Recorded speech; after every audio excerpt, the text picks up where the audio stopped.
அன்பு குழந்தைகளே, இன்று நாம் திருவள்ளுவர் தாத்தா சொன்ன ஒரு அழகான குறளை பற்றி பார்க்க போகிறோம்.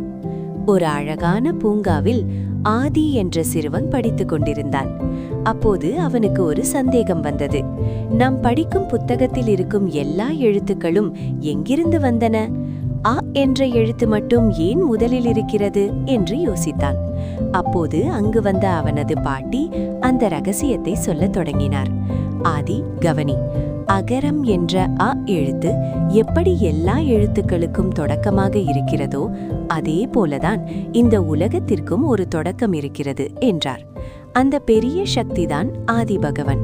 நாம் பார்க்கும் இந்த அழகிய சூரியன், சந்திரன், பூக்கள், செடி கொடிகள் மற்றும் மனிதர்கள் என அனைத்தையும் உருவாக்கியவர் அவர்தான்.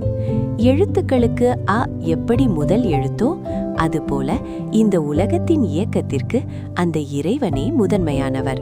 இதைதான் வள்ளுவர் தாத்தா அகர முதல எழுத்தெல்லாம் ஆதி பகவன் முதற்றே உலகு என்று மிக அழகாக கூறியுள்ளார். இப்போது ஆதிக்கு எழுத்துக்களின் மகிமையும் இந்த உலகத்தின் ரகசியமும் புரிந்துவிட்டது.